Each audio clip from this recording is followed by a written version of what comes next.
Hello, everyone, and welcome back. Most people don't think much about how they digest fat until something goes wrong. And when digestive symptoms show up, we tend to think about specific foods, like we tend to blame dairy, for example, or gluten, or FODMAPs, or we think maybe I have some new sensitivity. Maybe I need a food sensitivity test to see what I'm reacting to. But sometimes the problem is not a particular food that you're eating. The problem is that your body is not absorbing fat properly. And this is something I see all the time in practice. Somebody comes in after trying multiple diets, and yet they're still experiencing diarrhea, greasy stools, bloating, weight loss, or vitamin deficiencies.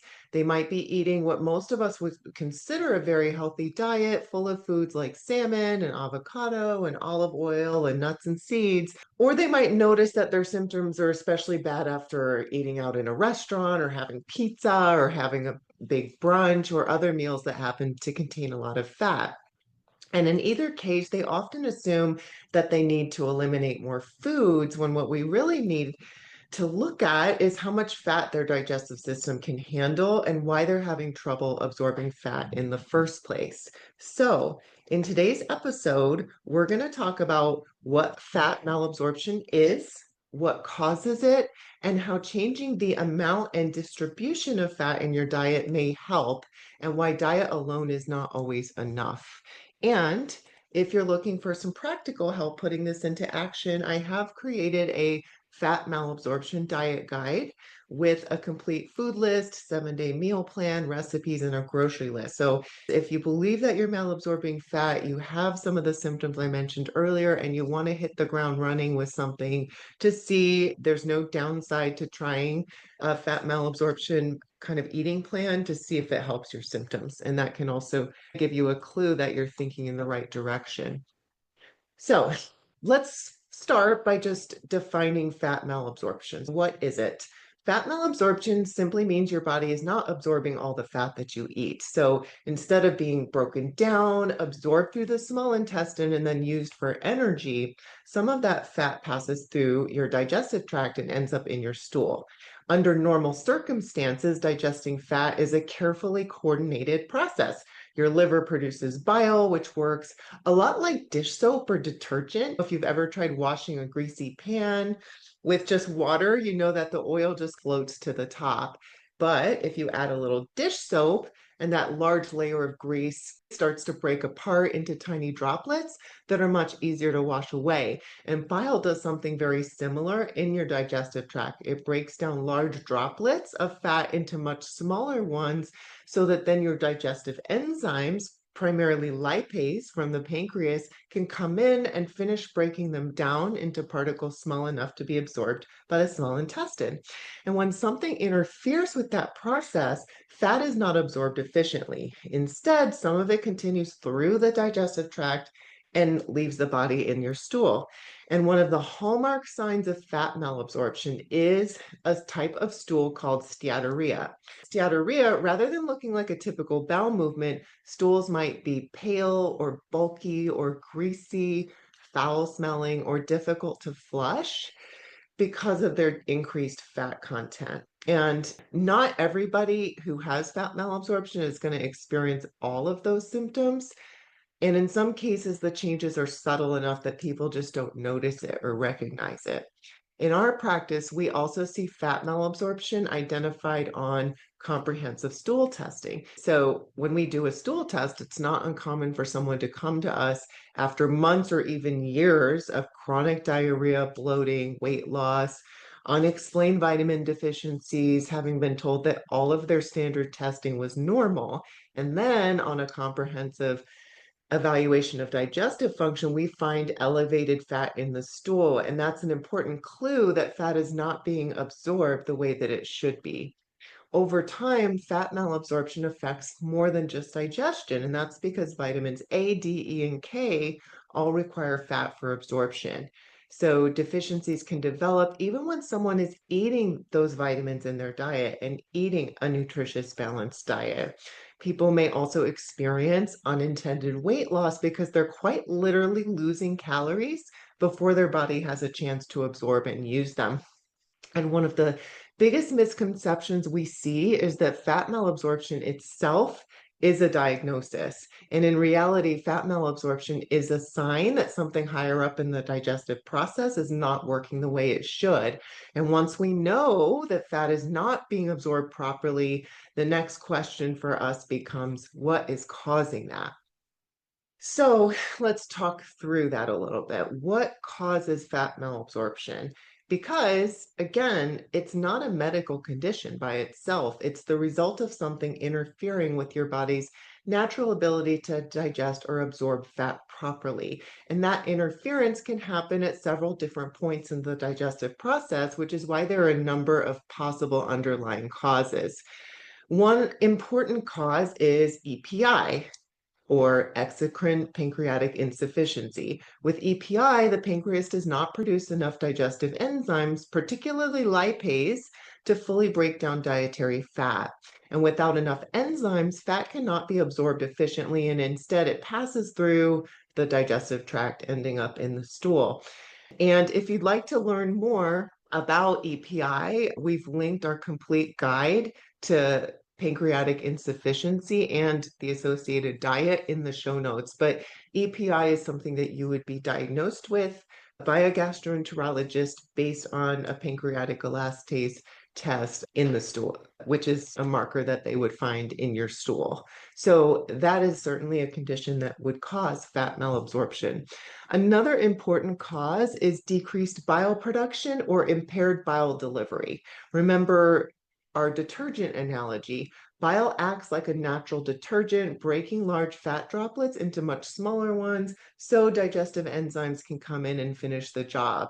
If too little bile reaches the small intestine, fat digestion becomes much less efficient, making it difficult to absorb the fat. And this can happen for several reasons. In some people, bile flow is reduced because of cholestatic liver disease, gallstones, or an obstruction of bile flow, or other disorders affecting the bile ducts. And regardless of the cause, if not enough bile reaches the small intestine, fat digestion becomes less efficient because there just isn't enough detergent available to properly prepare fat for digestion. And it is worth pointing out that this is different from bile acid malabsorption or bile acid diarrhea. Those names sound similar. So when we're talking about reduced bile flow, that is very different actually from bile acid malabsorption or bile acid diarrhea. And also, fat malabsorption is different from bile acid malabsorption. What's actually happening is they're describing different problems. With fat malabsorption, if it's related to bile, it's caused by reduced bile availability. There just isn't enough functioning bile reaching the small intestine to properly digest fat. In bile acid malabsorption, digestion initially occurs as expected. The bile acids are produced, they break down the fat into droplets, but the problem develops later when bile acids aren't properly absorbed farther down in the digestive tract where they normally would be. So instead, excess bile acids spill into the colon, where they stimulate water secretion and intestinal movement, leading to chronic diarrhea rather than fat malabsorption. Another condition we commonly think about in our practice is small intestinal bacterial overgrowth, or SIBO. And one way SIBO can contribute to fat malabsorption is through bile acid deconjugation, where excess bacteria alter bile acids and reduce their ability to support normal fat digestion and absorption. Conditions that damage the lining of the small intestine can also interfere with fat absorption. Think about things like celiac disease, Crohn's disease, and other disorders affecting the small intestine. What happens is they reduce the intestine's ability to absorb nutrients, including fat. Even if digestion is working normally, the intestine may simply not be able to absorb what has already been broken down. And finally, fat malabsorption can develop after certain gastrointestinal surgeries or in people with short bowel syndrome, where there is simply less functional intestine available to digest and absorb nutrients. And one thing we've learned after working with so many people struggling with chronic digestive symptoms is that identifying fat malabsorption is really just the beginning. And the real goal is figuring out why it's happening, because while the diet we'll discuss next can often reduce symptoms significantly, lasting improvement depends on identifying and addressing the underlying cause. So, can diet actually help fat malabsorption? And the short answer is yes, but it's important to understand what diet can and can't do. One client comes to mind who had a Friday night tradition with her family. Every week, they'd order pizza, they'd sit down and watch a movie together. And before the movie was halfway over, she was already getting up 2 to 3 times to run to the bathroom. And the only other time she noticed the same thing was after Sunday brunch with friends. More than once, she found herself white knuckling the steering wheel on the drive home, wondering if she was going to have to pull over before she made it to her house. And like many people, she initially assumed she had developed a long list of food sensitivities. She even had a food sensitivity test done and eliminated many of the foods that came back on the report.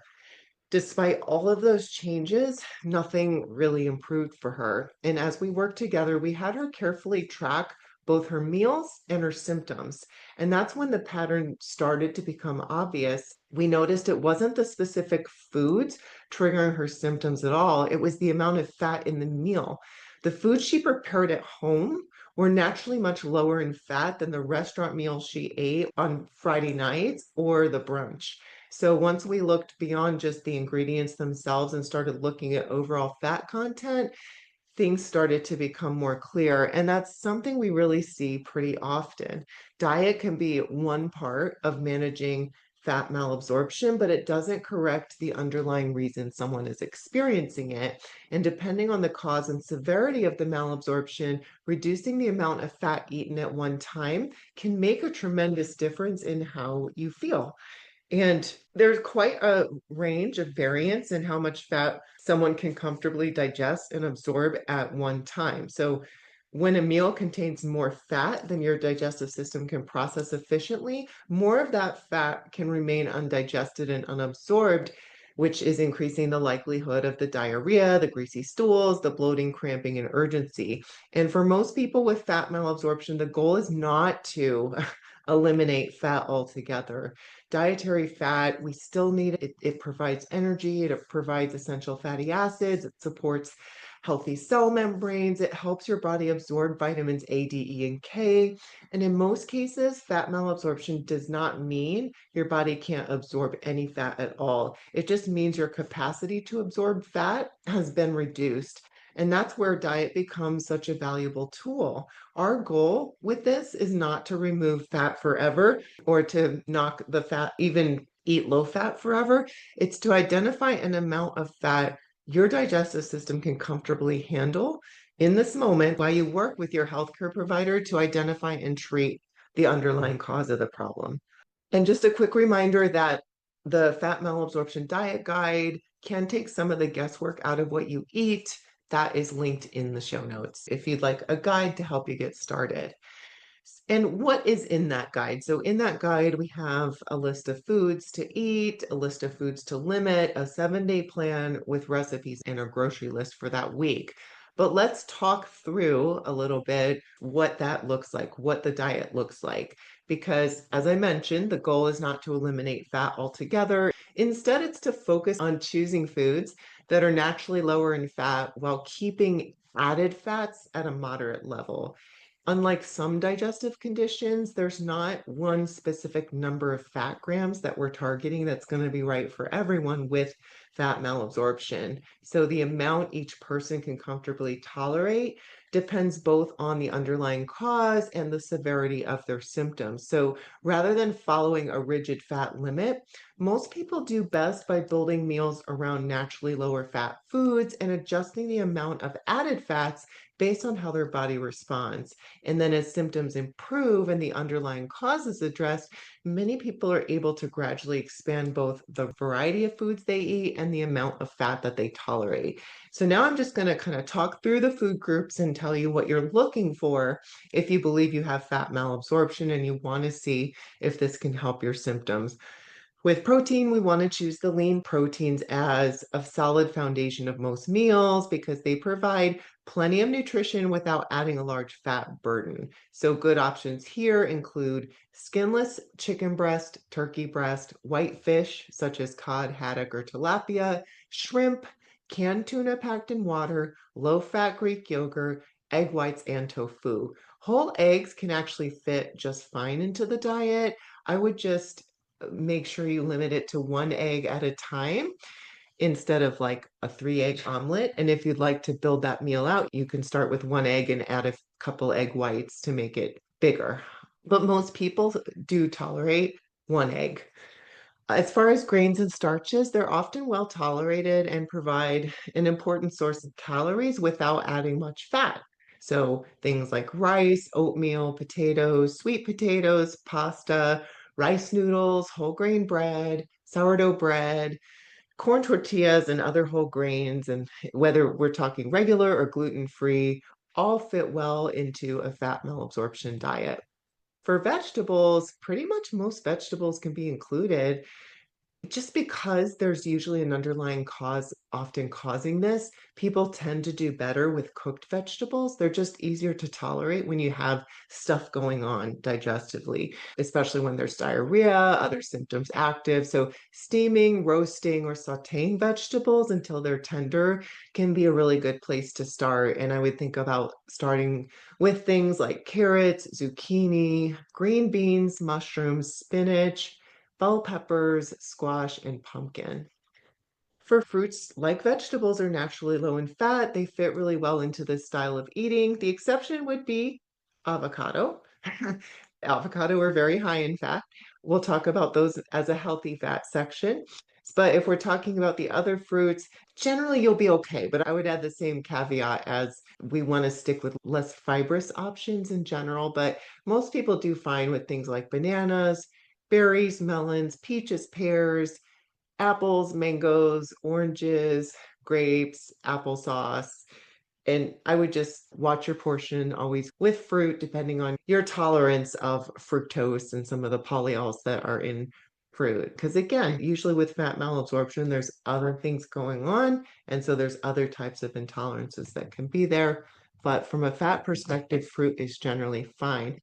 Healthy fats should be consumed. So we're not talking about avoiding fat entirely. It's just that we can easily get too much fat from healthy fats. And I do want to mention this because this is such a common question we get. Are healthy fats okay? If I'm not absorbing fat well, like, do I have a limit on healthy fats? So the answer is definitely yes, because even whether it's a quote healthy fat or less healthy fat, we digest it the same. So we still have to limit them, but at the same time, we don't want to avoid them entirely. For the reasons we mentioned earlier, they have a lot of important functions in our body. The key is choosing modest portions that stay within your current tolerance, and small amounts of things like olive oil or avocado, nuts and seeds, natural nut butters. Those are good healthy fats to include in your diet, just to whatever amount each person tolerates. And that varies, which I know is a frustrating answer because we all want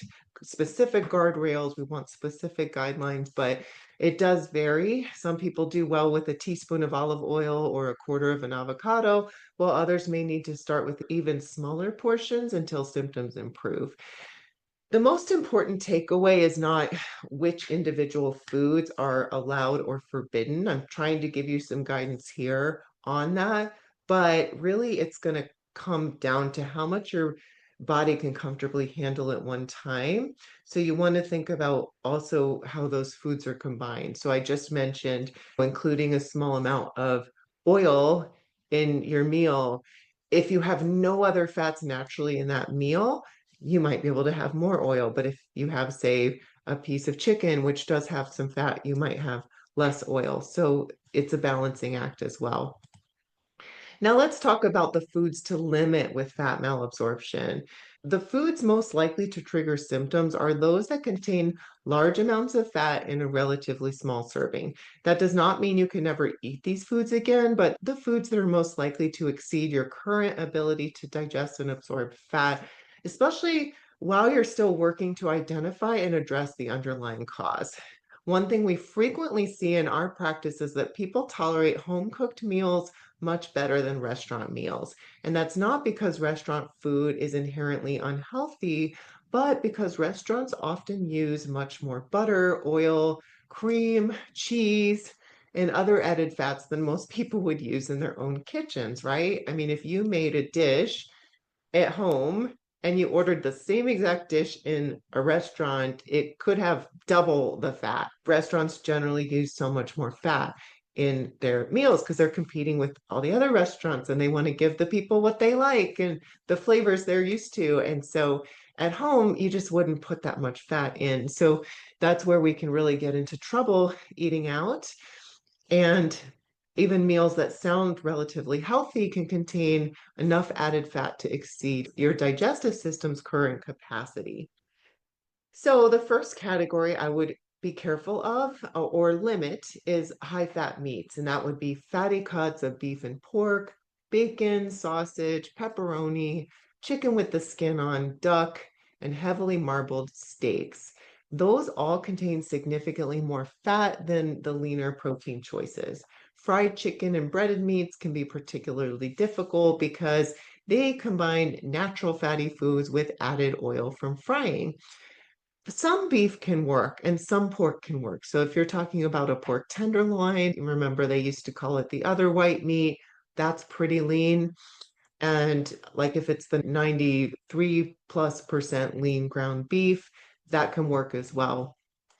So it's not that red meat is completely off the table. You just have to be really deliberate about your choices. For full fat dairy, things like whole milk, cream, ice cream cheese, sour cream, full fat yogurt, and large portions of cheese can quickly increase the fat content of a meal. So choosing lower fat dairy products often allows people to enjoy these foods while placing less demand on their digestion. And it's one of the first categories people cut out because of how common lactose intolerance is, or even just dairy sensitivities. But I will just say that in practice, we notice that many people, even people with digestive issues, do really well with low fat dairy. If you've cut out dairy and you aren't sure if you need to, and you just kind of did it because you thought it made sense, you read it was a good idea, a first step, it's not necessarily the problem. You might try lower fat dairy and see if you do okay. And you might consider being tested for lactose intolerance just to see if that's actually the case as well. I'll always tell you when you can eat something that you didn't think you could eat because I'm always advocating for more balance in the diet, more variety rather than more restriction.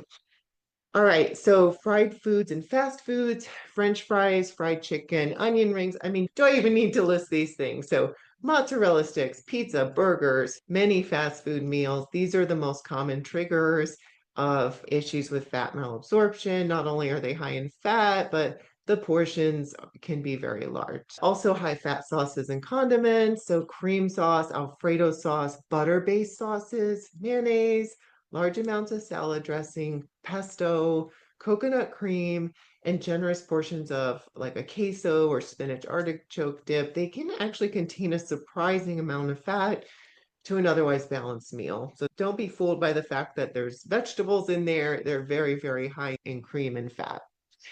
Desserts and processed snack foods, another category where I probably don't even have to say it. So your chips, pastries, donuts, cookies, cakes, many packaged foods. The nice thing about packaged foods is they'll tell you how much fat is in there, so you can always read the label. But again, we're not looking for a specific number of fat grams. So just keep in mind that in general, unless it's a really special case, these foods are pretty high in fat. So I'm not trying to create a list of bad foods here. There is definitely a place, everything in moderation. If you're concerned about this though right now and you're working on figuring this out right now, these would be foods to avoid for the time being. What I see a lot and what I wouldn't want to happen is you taking a bunch of foods off of your list of safe foods and then not really knowing what your underlying cause is and just staying there for months or even years. I see this so often because it can be hard for people to figure out what their underlying cause is. but that's what I would not want you to do. So feel free to limit these foods while you're working on figuring it out, but I would not look at these as foods to avoid long term. If you do feel stuck, we do help people figure out these underlying causes. So we're here for you. You can always schedule a free call with me and I can tell you how I'm thinking about your case. So we're here if you need us, if you don't have a provider that you feel can help you figure this out. Now let's talk about how to eat with fat malabsorption, because it's not just about the foods themselves, it's about how you eat. And I think about one client who was incredibly frustrated because she felt like she was just doing everything right. For breakfast, she was having oatmeal topped with walnuts and almond butter. Lunch was a large salad with grilled salmon, avocado, olive oil dressing, and pumpkin seeds. And dinner often included another serving of salmon or steak with roasted vegetables drizzled with olive oil. And somebody who eats like this, they deserve perfect health, right? On paper, these were all nutritious meals, but when we estimated the fat content together, we realized she was unintentionally eating several healthy, high fat foods together at nearly every meal. None of those foods were a problem by themselves. The issue was that the total fat in each meal consistently exceeded what her digestive system could comfortably handle. Once we redistributed those same healthy fats throughout the day and adjusted the portions, her symptoms improved dramatically without eliminating any one food entirely. And that's an important lesson we see over and over again in our practice, because with fat malabsorption, it's often not just what you eat that matters, it's how you eat it. So again, you can have a strategy to this, and this might also be a way that you can incorporate some of those favorite foods into your diet because you manage it throughout the day. So let me share just a few strategies that can make a meaningful difference here. One thing you can do is spread your fat intake throughout the day. So rather than concentrating most of your fat into one meal, you may be able to tolerate that same amount of total fat much better when it's distributed more evenly throughout the day. Another thing you want to avoid is healthy fat stacking. So again, healthy fats are still fats, and a meal containing salmon, avocado, olive oil, nuts, and seeds may be incredibly nutritious, may be full of healthy fats, but combining several high-fat foods in one sitting can easily exceed your current digestive capacity. So instead of avoiding these foods completely, try spreading them across different meals and snacks. And I would also encourage you not to ignore ongoing symptoms. Dietary changes, which is the bulk of what we're talking about today, they can significantly reduce symptoms, but they still don't explain why you're experiencing fat malabsorption in the first place. So if you do continue to have greasy stools, chronic diarrhea, unintended weight loss, or vitamin deficiencies, it is important to work with a healthcare provider to identify the cause of that rather than simply continuing to restrict your diet. Now let's talk about nutrients, because I've mentioned some nutrients that are commonly deficient in the fat malabsorption picture, and I want to dig into that just a little bit. Because fat does provide more than just calories. It's also a vehicle your body uses to absorb several essential vitamins. And when fat isn't being absorbed properly, nutrients often are not either. One of the most frustrating parts of fat malabsorption is that you can be eating a healthy, well-balanced diet and still become deficient over time.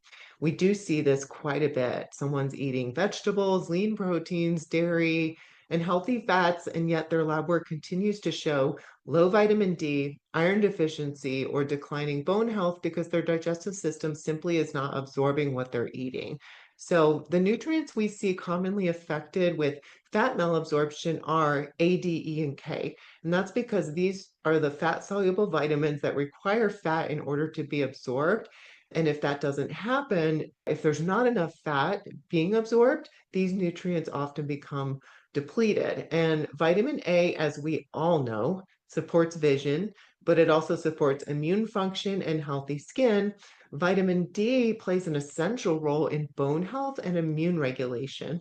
Vitamin E acts as an important antioxidant and protects your cells from oxidative damage, while vitamin K is necessary for normal blood clotting and maintaining strong bones.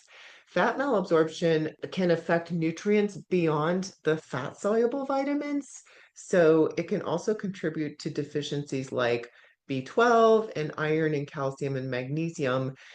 Usually that's because the underlying digestive condition that's affecting absorption more broadly is causing or is contributing to those deficiencies. So sometimes that's things like chronic diarrhea or inflammation or dietary restrictions gradually reducing overall nutrient intake. But we do see some of those other nutrients become deficient alongside the fat solubles, because again, there's usually more going on than just the fat malabsorption in isolation.